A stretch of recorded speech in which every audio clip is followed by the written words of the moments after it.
and counting. IT department searching BBC offices in Mumbai and Delhi over alleged tax evasion and global tax irregularities. BBC says it will fully cooperate with probe.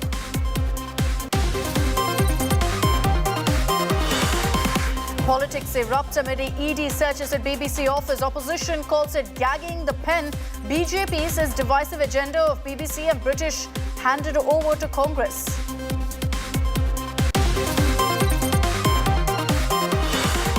Air India on a massive expansion spree. Airline to buy 250 aircraft from Airbus, purchased to include 40 wide-body A350 planes and 210 narrow-body aircraft.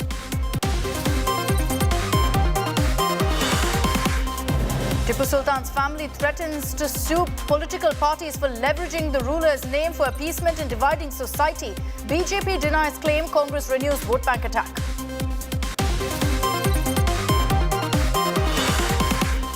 Brazen VVIP high-handedness in Bihar. Sasaram ambulance with a critical patient stopped for hours to make way for Chief Minister Nitish Kumar's convoy.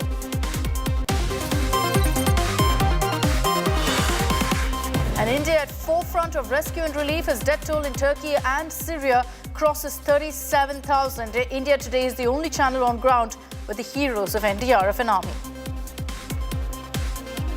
More graves that are being dug up all along.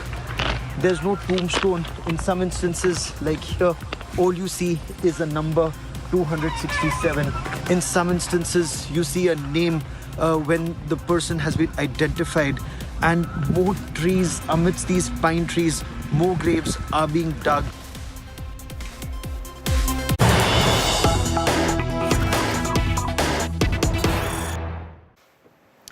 Let's begin with breaking news coming in on the IT department searches of the BBC offices in Delhi and Mumbai. The UK government sources have now confirmed that they're closely monitoring the reports of tax surveys being conducted at the offices of the BBC in India. So this is the first reaction from the UK government here on India Today. UK government sources confirming that right now they're closely tracking and closely monitoring the situation at the BBC offices here in India and also looking into all of the reports of tax surveys that are being conducted at the offices of the BBC in India. So it looks like the UK government will offer a more detailed response once there's a statement that comes in from the IT department on what's really been found and what is the result of the survey, as it's been called, of these searches that are taking place at the Delhi and the Mumbai office. It's been going on for over 6 hours now. So far, a one-line statement that's come in from UK government sources saying that we're closely monitoring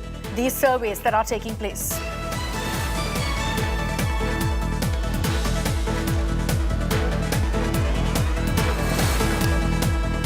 So let's get you all the big updates that have come in the last few hours on this story. Remember that it's the BBC offices in Delhi as well as Mumbai that are being searched by the Income Tax Department for over 6 hours now. A team of 15 income tax officials are carrying out what's being called a survey at the premises of the BBC offices in Connaught Place in Delhi as well as in BKC and Khar in Mumbai. Sources tell India Today that the phones of employees have reportedly been confiscated.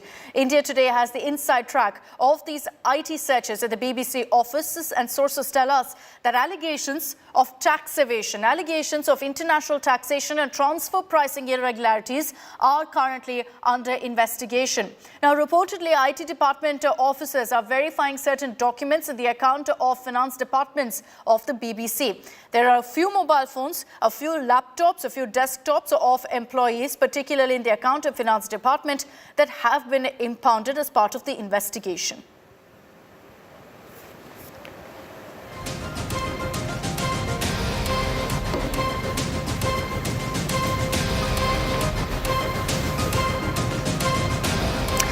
And joining us this evening on India Today is Member of Parliament from the UK, Mr. Bob Blackman, who happens to be in India right now. Mr. Blackman, good evening. Thank you for joining us here on India Today. Sir, first of all, as a Member of Parliament in the United Kingdom, what do you make of these updates, these developments that are coming in of the BBC offices in India being raided?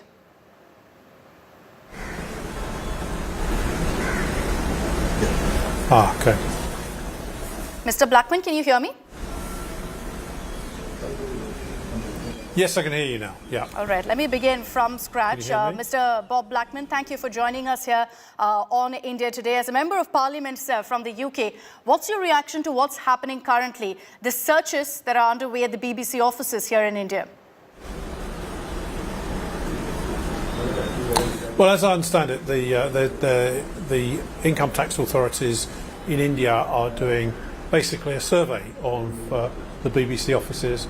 Obviously, if there's concern about any tax records, then it's up to them to investigate. The reality is that it's up to the BBC as an independent organisation to make sure that all their tax records are kept up to date.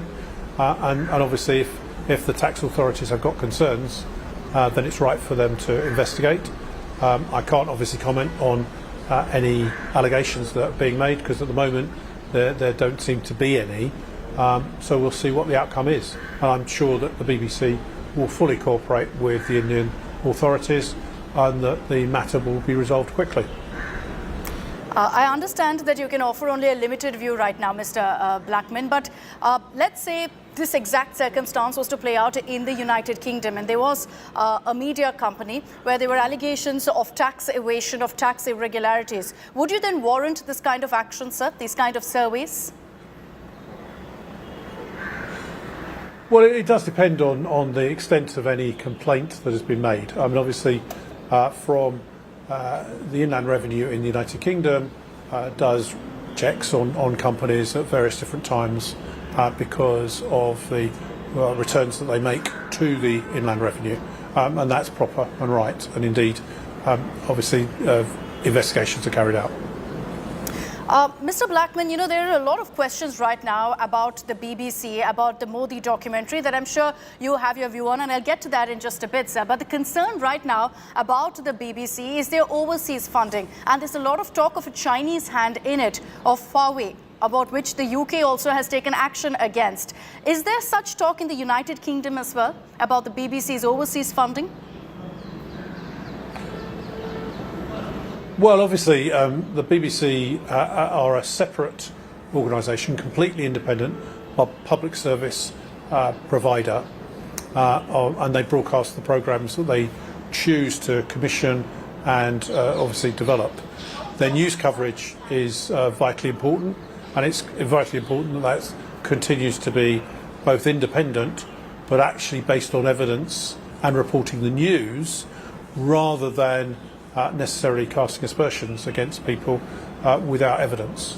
And so I think, you know, very importantly, we've obviously seen this docu-series of two programmes which, in my view, were a hatchet job on Prime Minister Narendra Modi and the Indian government, and indeed the entire system in India of the judicial system here.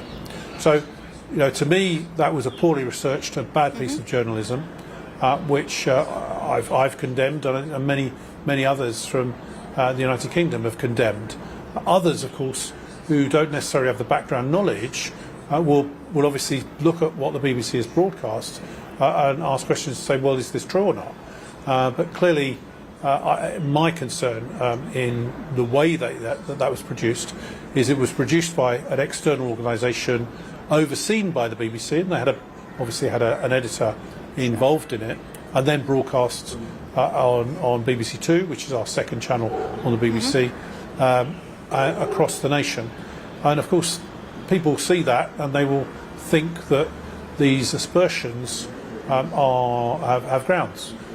Whereas, as we know from the Gujarat riots more than 20 years ago, the Indian Supreme Court looked at this in detail and fully exonerated Prime Minister, or then Chief Minister, Narendra Modi from any blame whatsoever. And I think that demonstrates the independence of the judiciary from politics. And unfortunately, the BBC sort of almost discounted that from what they were reporting. That, of course, gives rise for concern. And the second programme, I'm afraid, cast modern India in a very different light to reality. You know, India is a secular country where the rights of all minorities are protected, and so they should be, and that's exactly right. So unfortunately, the BBC got this wrong, I don't think they should have shown that particular, those two programmes, and indeed they should be looking far more at what I would call proper news reporting of facts on the ground rather than what was essentially propaganda. You know, there were questions, Mr. Blackman, about why part one, at least, of the docuseries was based on something that happened 20 years ago. There were questions about the timing of the release right now. Why did it come out now? You mentioned that you believe that it's a hatchet job as well. But where do you think, Mr. Blackman, that actually stems from, that kind of a bias or prejudice, as some have been calling it? Well, I think you have to look at the people that produced the documentary in the first place and their motivations. I suspect that most of the motivations are aimed at disrupting the Indian government's chances of re-election next year. I think the one thing I would agree with in the documentary is that it is very likely that Narendra Modi and BJP will win the national elections next year, and as they said, probably the one after that as well. So from that perspective, I think it hasn't achieved what it set out to achieve. The other aspect, of course, is that we are negotiating a free trade deal between the United Kingdom and India right now. We've just had the 7th round of talks, and there'll be further talks as we try and move towards a final agreement. And there may be a motivation by some people to disrupt those proceedings, which will be to the disbenefit of the United Kingdom and India. I don't quite understand the motivation for people choosing to do that, but clearly there have to be concerns that this will obviously has caused a lot of ructions in India, quite rightly, because of the messages that were broadcast. But from our perspective, and I did this in the UK Parliament, called on the Foreign Secretary to make clear the position of the government. And the government's position is that they don't recognise what was being said in that so-called documentary, and that the relations between India and the United Kingdom carry on as firm friends, two nations with a shared history and a brilliant shared future. I think that message was also very clear from Prime Minister Sunak, as you mentioned, Mr. Blackman. That was mentioned in the UK Parliament. Seeing the circumstances as they are and what's happening with, the survey being conducted at the BBC offices in India, Mr. Blackman, can we also expect perhaps a statement from the government? How do things really pan out in these circumstances? Sorry, I didn't catch that last point. My question, Mr. Blackman, is can we really expect the UK government also to take cognizance of this, considering that this is the BBC that we're talking about, undergoing these surveys in India? Well, I think we have to treat things independently. The BBC may choose to broadcast whatever they wish, but we must make clear that the BBC is not an arm of government.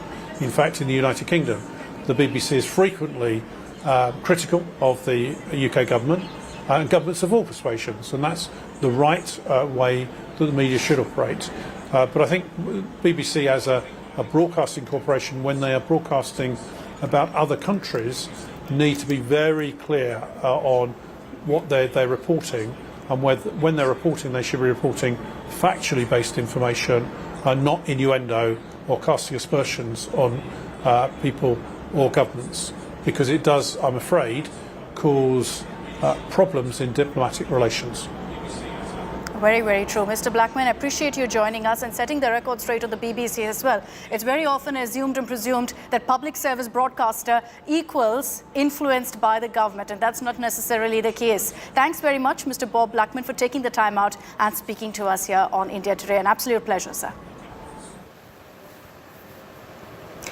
All right, let's get to the latest updates on this story, because remember that as we speak, these surveys and searches, not raids, mind you, is still going on. Divyesh Singh is joining us live from outside the BBC office, which is at the Bandra Kurla complex in Mumbai. Milind Sharma is joining us live from the BBC office in Connaught Place in Delhi. Milind, I'll begin with you first. Over 6 hours now, the searches are still underway. The IT team, we understand, is still in the office behind you.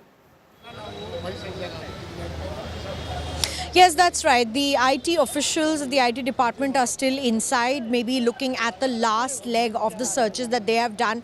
What we've been given to understand at the moment is that the IT officials have searched each and every computer system, every laptop that has been assigned to each and every employee of the company. The questions about financial misappropriation, tax advantages to the finance department have also been asked.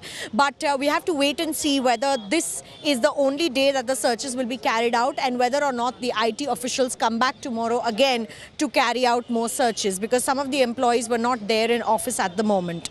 And of course, we've also been given to understand that the situation with the employees is quite traumatic. They have not been appraised of what's been going on, and certainly the employees of the BBC are unaware whether they'll be coming to office tomorrow or the searches will happen tomorrow or not. But let me show you at the moment also the media, as we are standing outside the BBC premises in Delhi in KG Marg, and the officials have still not left. Some of the employees were let go after their laptops and computers were searched. But of course, the allegation that has been leveled from the IT department and which needs proof now is the tax advantages that BBC as a corporation has given some of its subsidiaries, and proofs of those tax advantages are being searched at the moment. But we'll know more, because we are yet awaiting an official confirmation or an official statement from the UK BBC as well.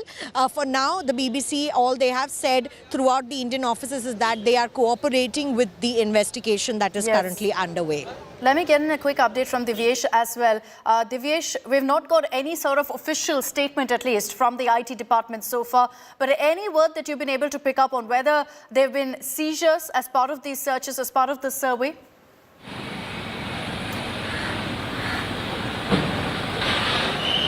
Well, Akshita, the income tax officials are still inside the BBC office at Mumbai. The survey is still going on. They are assessing all the financial records, the revenue records, the profit and loss statements. Other than that, computer files are being assessed by income tax officials, and it seems that income tax officials could continue the survey tomorrow as well at the BBC office.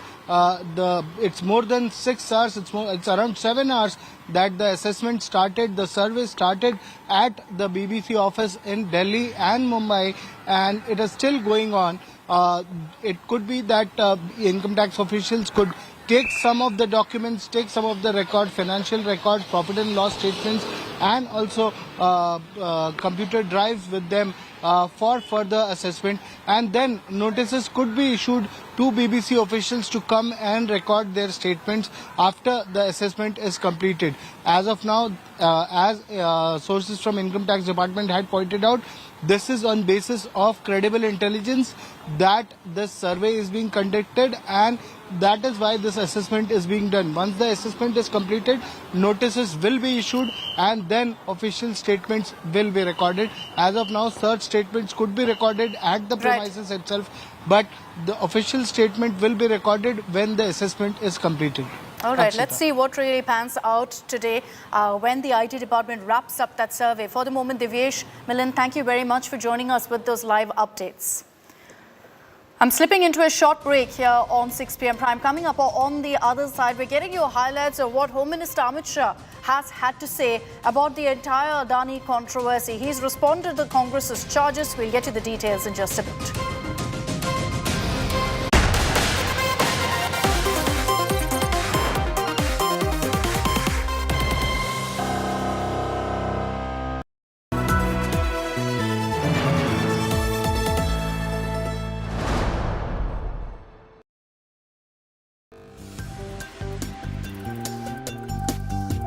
तो जैसे सबसे तेज आपकी tagline है, तो इसी तरह से सबसे तेज हमारी सरकार की लाइफलाइन है.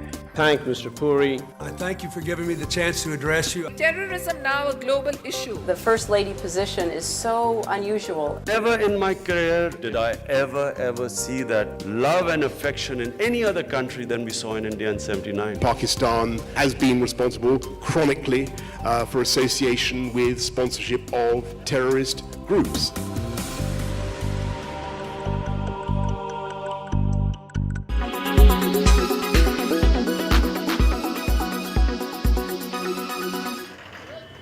It's a new fad in India. Chai shops listing the owner's educational qualifications. Meet engineer chaiwala from Uttarakhand's Haldwani. Pankaj Pandey, a 28-year-old diploma holder in mechanical engineering, is a hit in the town. मैंने mechanical से polytechnic किया हुआ है government polytechnic गरूर से, तो उसके साथ साथ मैं अपनी जेई के लिए तैयारी भी करता रहता हूँ, जूनियर इंजीनियर के एग्जाम्स के लिए। और जो मेरा मेन जो विजन है वो इसी को आगे लेके जाना है, इंजीनियर चाय वाले को। Pandey used to work at a call center in Noida earlier. While he is proud to run a tea shop, he is also attempting to clear entrance exams for further education. Upcoming जो भी JEE के exams होंगे central government state government के mechanical के लिए, उनकी तैयारी कर रहा हूँ। और लेकिन मैकेनिकल की तो वैसे वैकेंसी निकलना बहुत कम हो चुका है, कई सारे डिपार्टमेंट तो बहुत बिल्कुल ख़त्म ही कर दी है वैकेंसी, लेकिन फिर भी एक उम्मीद है। Pandey's chai is popular among locals and tourists alike. कुछ ना कुछ तो करना ही है, अच्छा कर रखा है उनने, यहाँ पे चाय की दुकान खोल दी है और बहुत बढ़िया चाय अच्छी लग रही है, टेस्ट बहुत है। बेरोजगारी बहुत है सर आजकल, इसलिए भैया ने अपना खोल लगा छोटा मोटा काम, ये बहुत अच्छा चल रहा है यहाँ पर इनका। रेगुलर लगाते हैं सर, सुबह 4 से 9 बजे तक लगाते हैं। Pankaj Pandey opens his tea stall every evening for 2 hours. Bureau Report, India Today.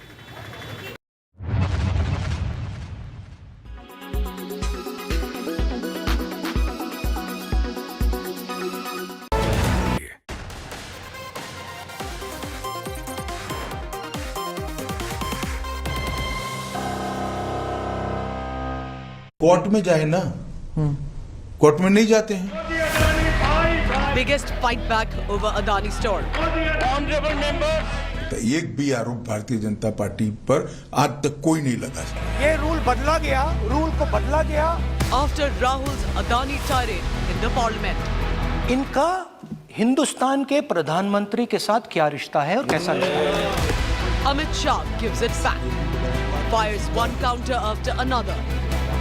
मैंने तो पेगासिस में भी कहा था, आपके पास प्रूफ है तो आप कोर्ट में चले जाइए, ना गए। वो सिर्फ शोर शराबा करना चाहते हैं, कोर्ट तो हमारे कब्जे में नहीं।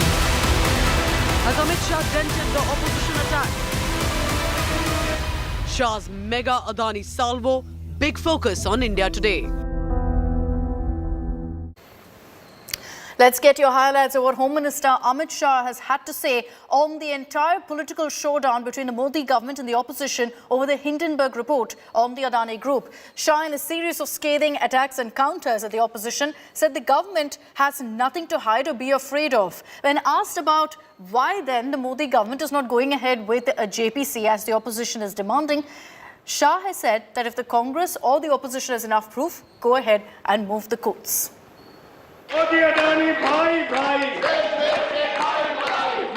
Honorable members in Parliament, on the streets,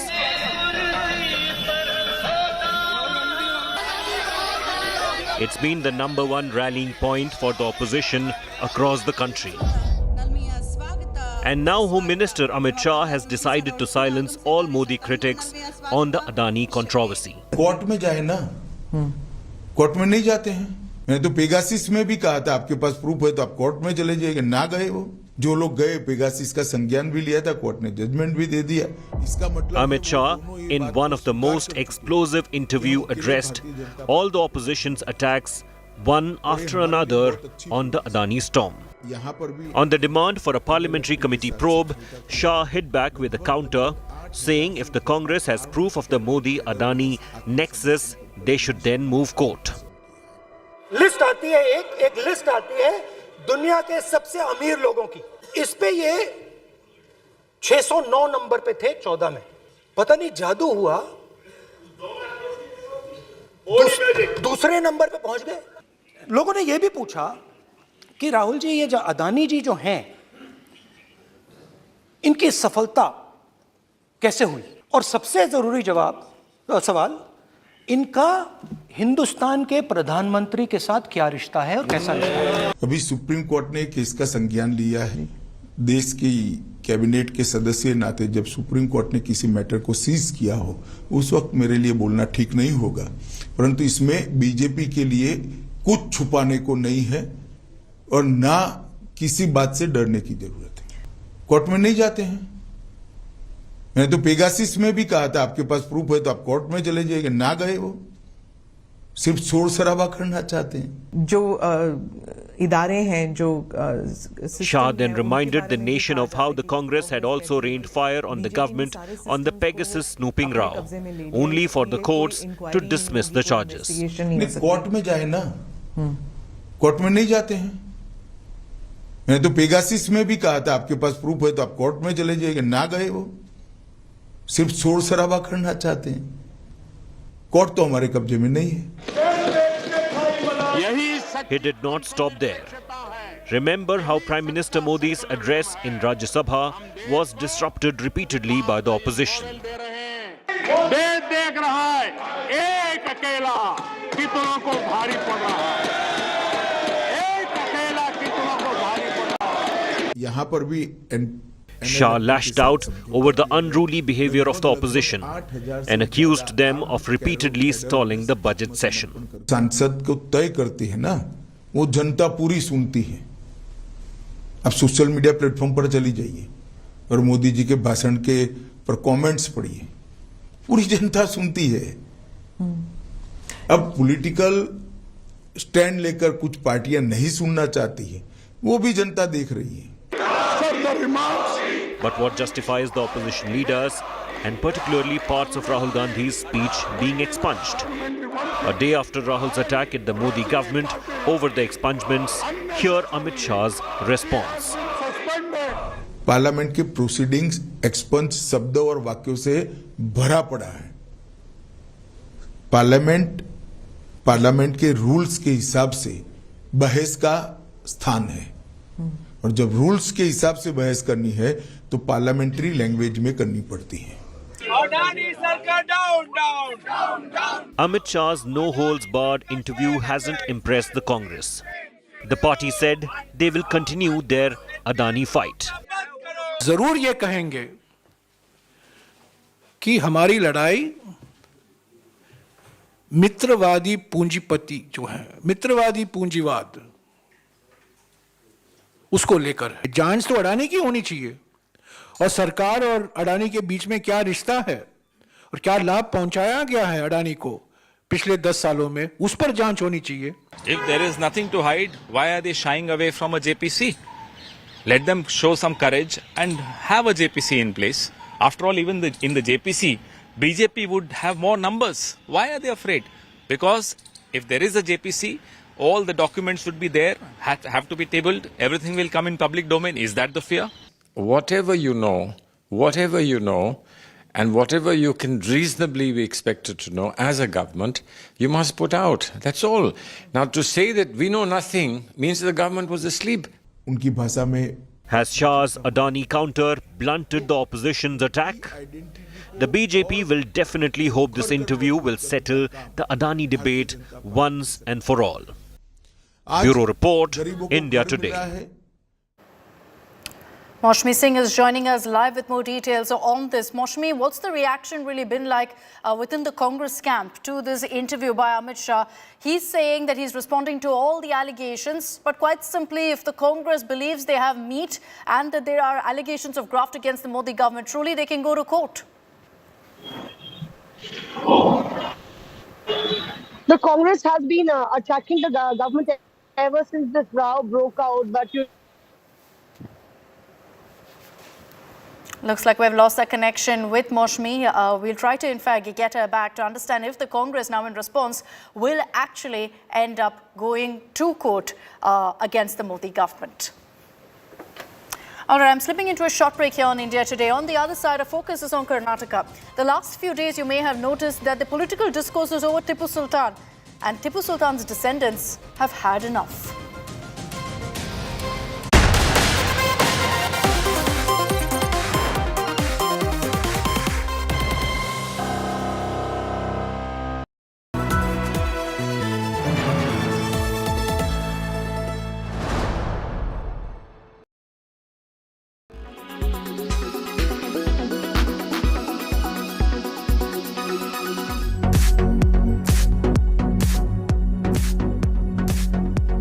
Bonnie Kapoor took to social media to announce that the biography on his late wife and actress Sridevi is in the works and will release later this year.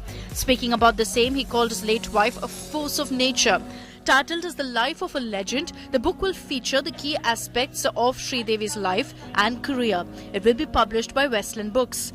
The actor had passed away in 2018, leaving a void in the industry. And on her 5th death anniversary, her popular film English Winglish is set to release in China.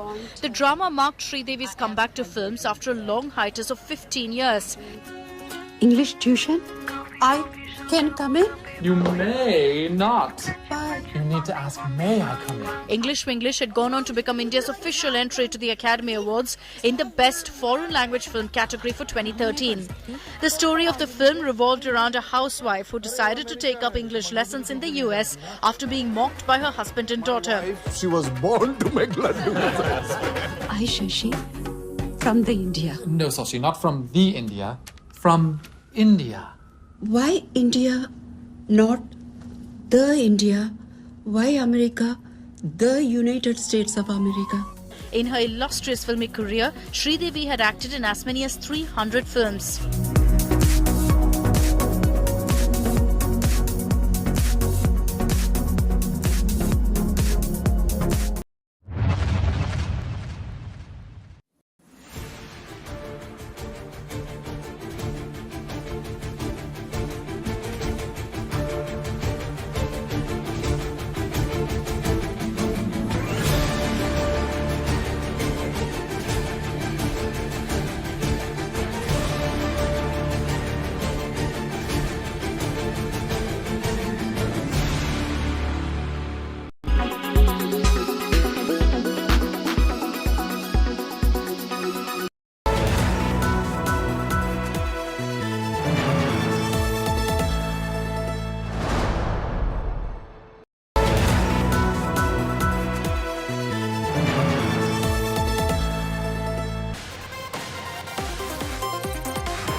The last few days in Karnataka, it's all been about Tipu Sultan, Tipu versus Savarkar and what not. And every political party has resorted to this kind of a political fight. Amid this, Tipu's descendants have now spoken out for the first time, warning that they will actually go ahead and approach the courts to put an end to the constant bickering, the badgering, as they put it, of Tipu Sultan's image in political slugfests.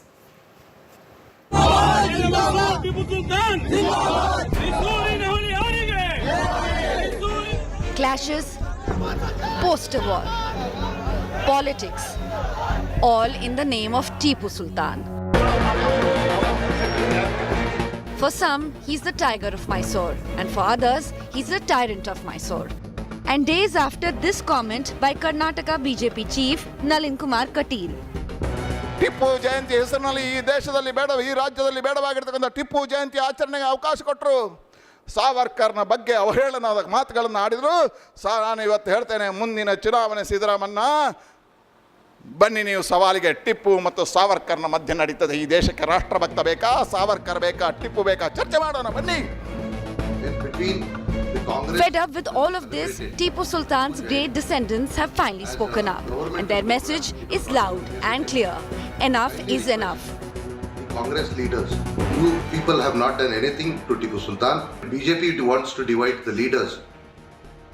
This should be immediately stopped, or else our ancestors, our family members and other elders have thought to file a defamation case to stop all this immediately and not to bring any more Tipu Sultan name for your own polarizations.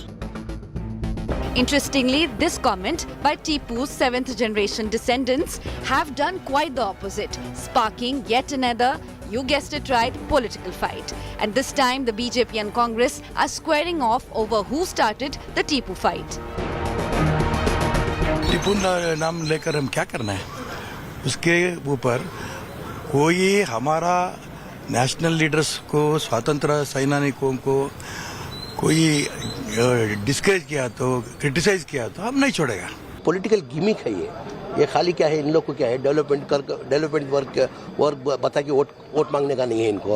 खाली हिंदू मुसलमान टिप्पू ये वो करके बोल के vote मांगने का है इन लोग को.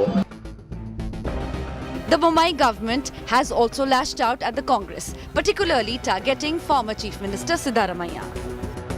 ಇದನ್ನ ಕಾಂಗ್ರೆಸ್ ಲೀಡರ್ಸ್ಗೆ ಹೇಳಬೇಕು. ಕಾಂಗ್ರೆಸ್ ಲೀಡರ್ಸು ರಾಜಕಾರಣಕ್ಕೋಸ್ಕರ ಟಿಪ್ಪು ಹೆಸರನ್ನ ಬಳಕೆ ಮಾಡ್ಕೊಳ್ತಾ ಇರುವಂತದ್ದು.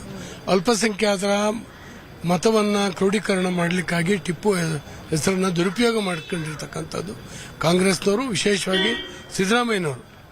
ಅವರ ಇದರಿಂದಾಗಿ ಇವತ್ತು ಅನೇಕ ಚರ್ಚೆಗಳು ಹುಟ್ಟಾಕಿದ್ದಾರೆ. We have seen a back and forth for the last many years over Tipu's legacy, and with the elections around the corner, the narrative has become polarized. And despite a clear warning from his descendants today, it doesn't look like the Tipu Natika will end. Tipu Sultan's descendant family have threatened to file a defamatory suit against politicians if they keep using Tipu Sultan's name for political points. This has resulted in both national parties, the BJP and the Congress, point fingers at each other without actually taking accountability. Well, the reality is both parties have been frequently using Tipu Sultan's name during their election campaigns for political points. With communal politics and religious tension engulfing the state of Karnataka, this begs us to question if this is being done for the upcoming assembly polls. With video journalist Mahesh, Anagha Keshav for India Today, Bengaluru. So this showdown over Tipu Sultan has essentially taken the centre stage in Karnataka for the last many weeks. And that's why now you've got a Tipu descendant coming out and saying enough is enough. I'll take you to court if you continue this kind of political bickering over Tipu Sultan. We'll be joined shortly also by the descendant of Tipu Sultan, a 7th generation descendant who's now spoken out amid all of the BJP Kong, the back and forth that we've been seeing over Tipu Sultan. Some refer to him as the tiger of Mysore. Others say he's a tyrant.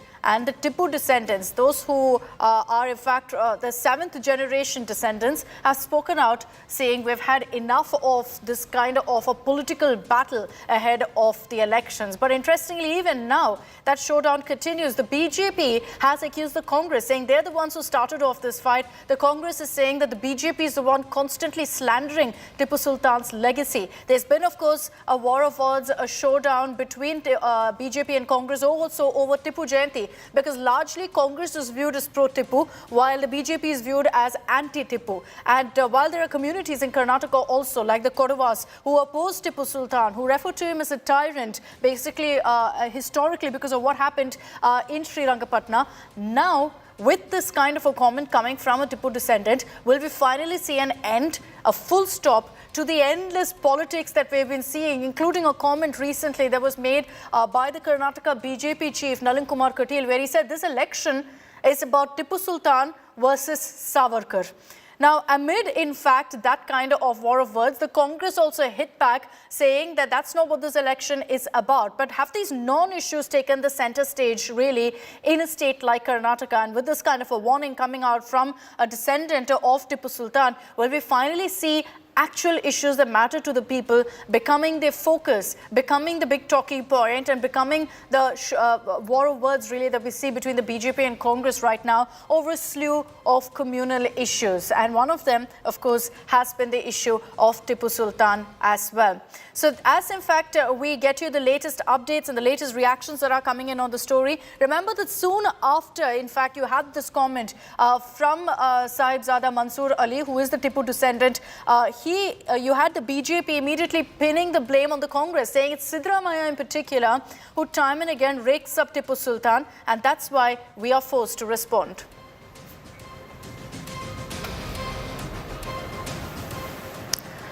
All right, let's move on now to a story coming in from Kerala.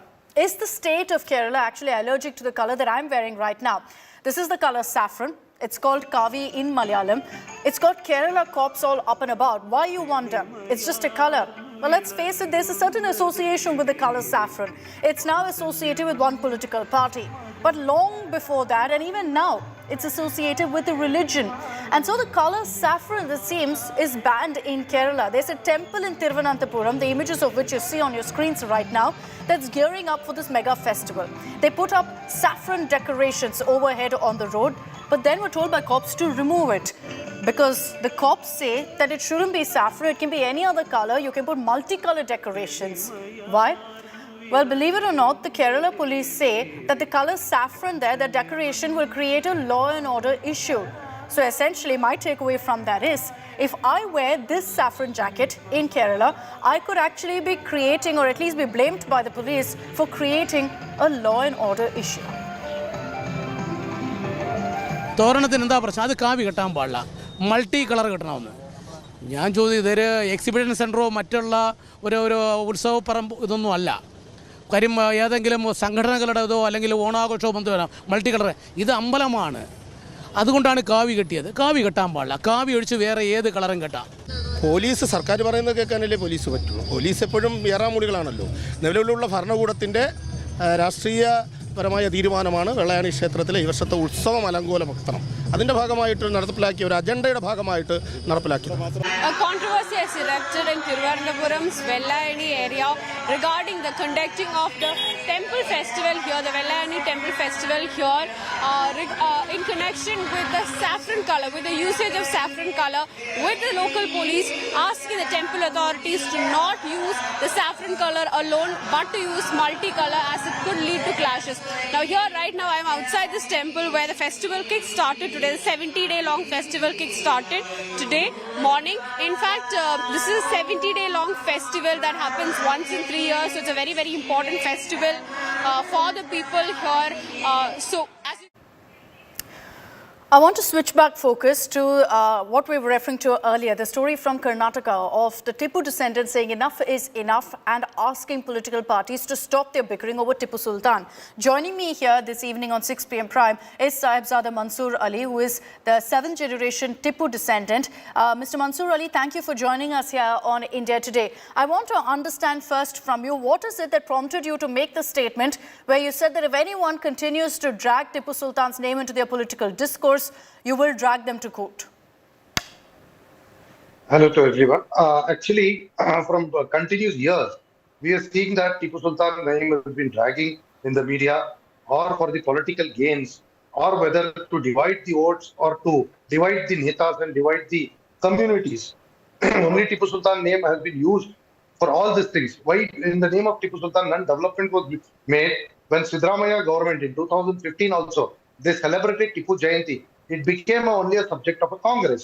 It didn't become a subject of a people. It never became a subject of the education. When the government got over, it was one day's program what they had made it. It was not even gazetted. And soon after that, when the BJP government formed in Karnataka, immediately they crashed Tipu Sultan Jayanti as a one shot of a paper, and they threw it in the dustbin of that program. Even after that, the government of BJP over here, they removed the lessons of Tipu Sultan as a tiger of Mysore, and even the name, the train which was being running from Mysore to Bangalore, which was named after Tipu Sultan, the Tipu Express, that was also being removed. How much to tolerate? Now and then, every day, every now and then, small neta, big neta, whoever they are, they're trying to drag Tipu Sultan on the vote bank politics. So we came to a conclusion, all the family members and descendants, that if this goes on, where our history will not? Because Tipu Sultan's contribution is enough for us. What he contributed for Sringeri Mutt, what he did for temples, how he won the wars, and his bravery and other things. That itself is more than enough for the century, for history. Why this history has been again and again dragged? So recently, do you believe that there's one political party that's indulging in it? Do you believe it's one political party, or do you blame all of them? Both the political parties, both BJP and Congress.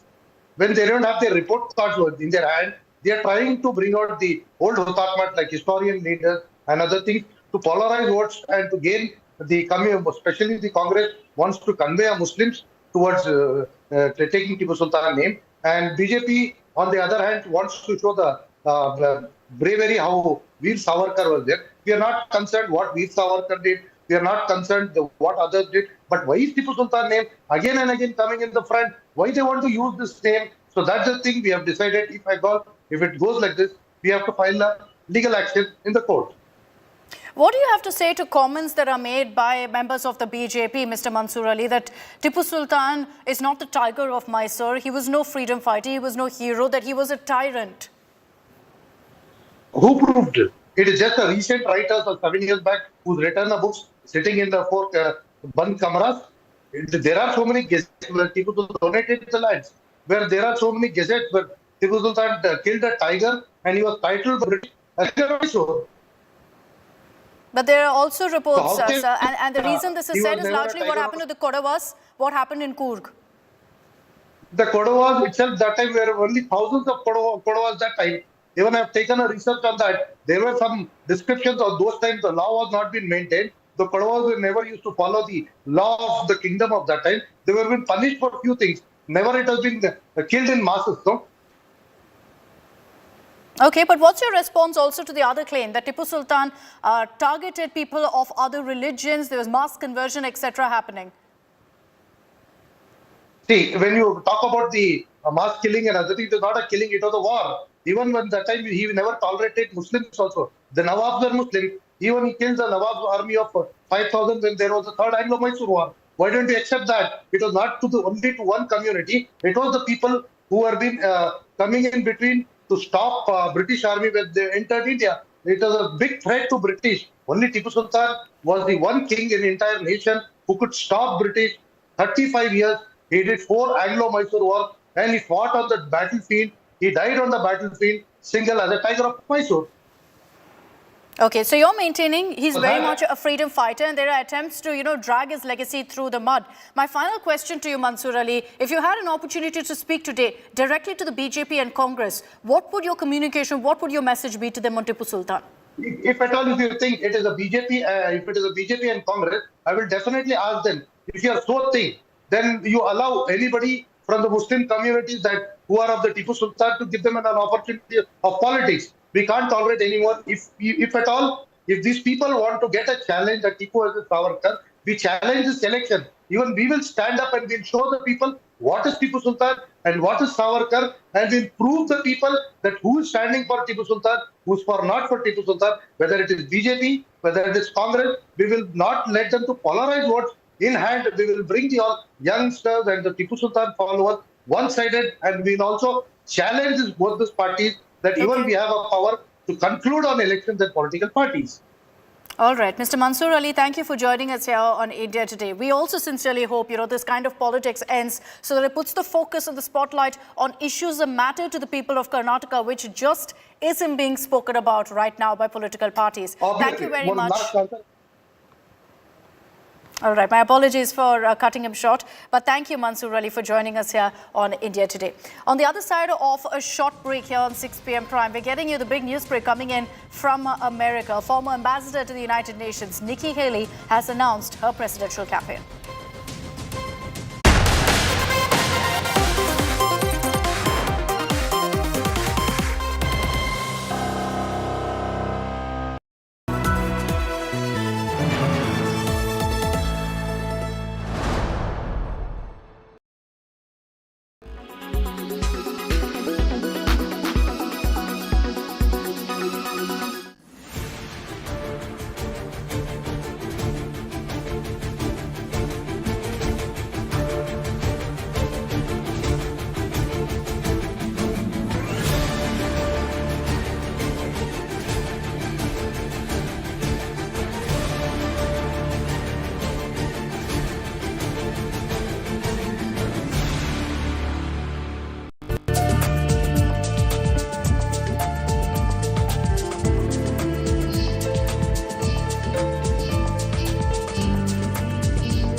Make your media plan smarter with India Today Live TV on your connected devices.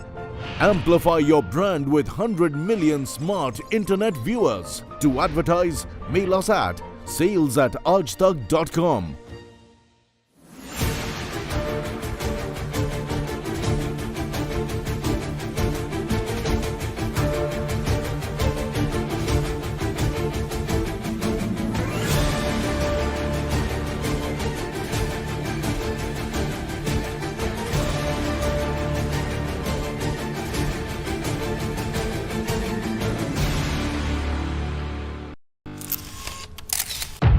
public health. All political parties traveling from different parts. Armed with facts, Looking at political black. she takes the news by its horns. Do you think the future of these students are not hampered? Fierce, bold, and direct, setting the tone for the biggest stories from every corner and every angle. Expect nothing but the unfiltered truth. News first, niceties later. Watch me, Nabila Jamal, on India Today.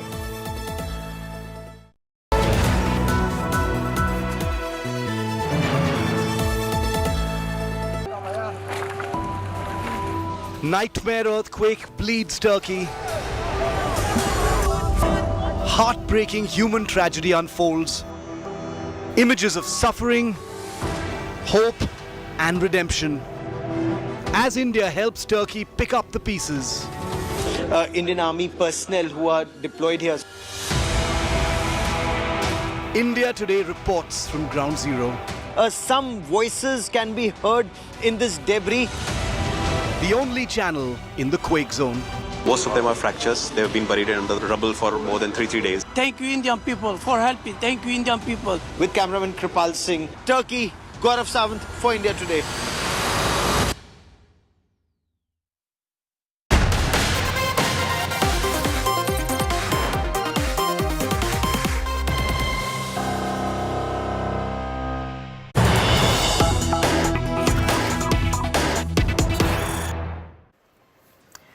Here's a big development in the US presidential race. Former ambassador to the United Nations, Nikki Haley, has announced her presidential campaign, becoming the first challenger to former President Trump in the Republican presidential primary. She has been hinting about this for quite some time, but now the confirmation coming in that she is going to be running for president. Of course, the focus here in India, and there's already endless buzz about it, is over Nikki Haley's Indian roots as well. And she's time and again invoked her Indian identity in her campaign thus far. It's been clear so far that this is where her journey, her political journey was headed to. Now the confirmation coming in that Nikki Haley is going to be, in fact, fighting it out in the US presidential election. The first Republican actually to go ahead and contest, which means the first challenger to Trump within the Republican Party. That's all we have time for in this edition of 6 p.m. Prime. Thanks for tuning in. Coming up on the other side, Preeti Chaudhary gets you all the latest updates coming in on the IT department searches at the BBC offices in Mumbai and Delhi.